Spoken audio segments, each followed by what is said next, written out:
বানাই সবার থেকে মজা হয় তাই না? এটার মধ্যে ঘি কিশমিশ দেয়া হবে। ঘি কিশমিশ দিয়ে কি তোমার এটা কি পিঠা? ও ও না এটাতে ই করব আমরা। এটা তো পাতলা কেন? এটা তো থাকবেই না। ও আচ্ছা আচ্ছা আচ্ছা বুঝি কম। আমরা আটা অ্যাড করতেছি তাই না? এগুলো কি দিয়ে দেওয়া যায়?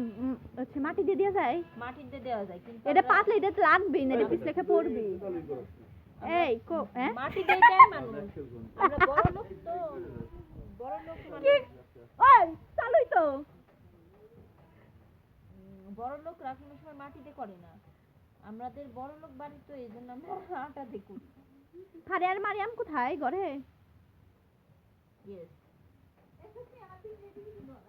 গরিব।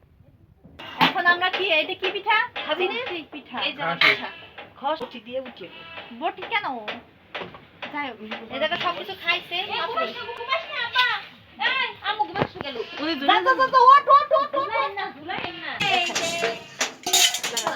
দেখছেন কত ছিদ্র ছিদ্র?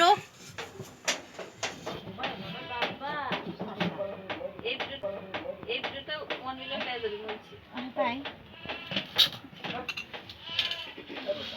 আমু পেপার টিম 1 মিলিয়নের জন্য ওই বিশ্বস মিশাত না। না সমস্যা নাই না কর এটা কর মেলা দূরে আছে আর উঠো হালকা পাতলা উঠো সমস্যা নাই। এই যে এটা হচ্ছে পিঠা, রসে ভিজানো পিঠা। একটু সুবের দিই। এটা হচ্ছে খানদানি ভোজন হচ্ছে তাই না? হ্যাঁ হ্যাঁ এই যে চুলের পর দিয়ে করো তো, শক্ত করো তো। তেল চ্যানেল করছি তো বেশি। আমি বলছি আমি জানি না তাও আমি বলছি। কি দিয়ে জন্য কি চাষ হয় না আম্মু ই করো তো। এটা শিগগির বই তো ফেলা। এটা যে আসলে খালি বল কামে না মানে বাবা। কি দিয়ে ওই জন্য তো কি চাষ হয় না কি হইলো? বড় লোক করতে করতে কি হয়ে বল গেল? খাবে নি। আম্মা বল কি দিয়ে জন্য কি চাষ হয় না কি দিয়ে জন্য কি চাষ হয় না তুমি দেখে এরকম করে দাও। না না হাল্লা এ কি করছে? বল কাবে নি, এর ভিতর সব কি পড়ে যাবে নি। গাধা দিয়ে খেপসা হয় না? ছাগল দে ও তাহলে আমি এই পানি ধুয়ে ফেলা দিয়ে আসলাম। না সমস্যা কি? ওই এই ইনি আরো আটা নাও। ফেলা দিয়ে হবে না। এখন আমাদের এটা বেশি পাতলা হয়ে গেছে আর একটু আটা দিয়ে এড করতে হবে তাই না? ডবল খাটনি যাই হোক কিছু করার নাই। আর কি রান্না হচ্ছে? এই যে এখানে আমু গুড়গুলা কুচি কুচি করে কেটে নিচ্ছে খুব সুন্দর করে। না মা কেন? এ কি দাঁড় আছে আর এইদিকে হচ্ছে এই যে ভাপা পিঠা হবে, আর পাশেই চুলায় হচ্ছে চিতই পিঠা।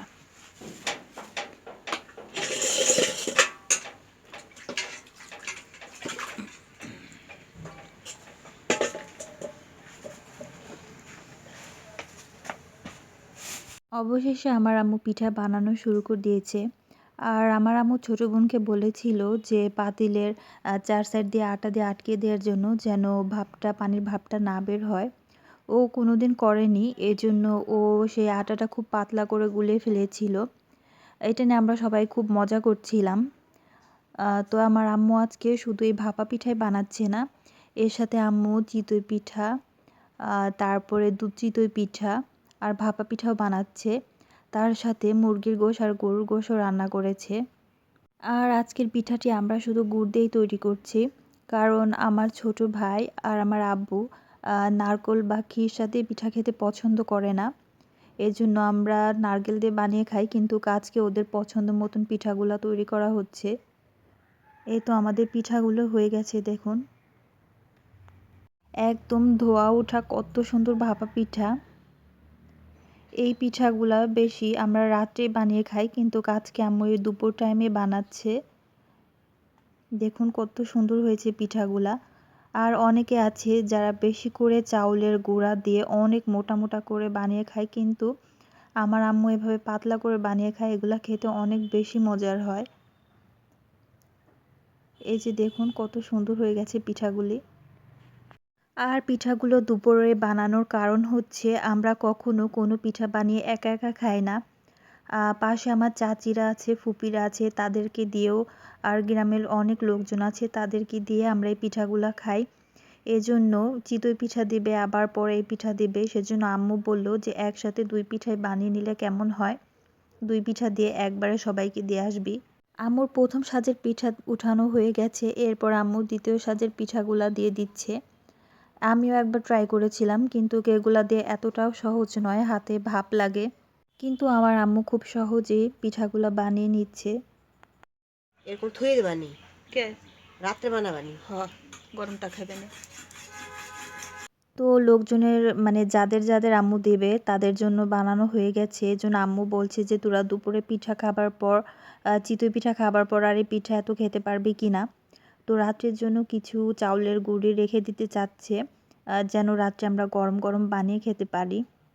আমার দাদি যখন বেঁচে ছিল তখন আমি দেখেছি যে আমার দাদি এইভাবে পিঠা বানিয়ে সবাইকে খাওয়াতো। বিশেষ করে হাতে কাটা সেমাই পিঠা যেটা, সেটা আমার দাদি বানাতো, সবাই মিলে বানাতো, প্রায় 10-15 জন মিলে বসতো বানাতে। আর বড় একটা পাতিল ভরে পিঠা রান্না করতো, রান্না করে গ্রামের সবাইকে খাওয়াতো, আমাদের আশেপাশে যারা যারা আছে। এখনো মনে পড়ে। এই তো বছর খানিক হলো যে আমার দাদি এখন আর দুনিয়াতে নেই। সবাই আমার দাদির জন্য দোয়া করবেন।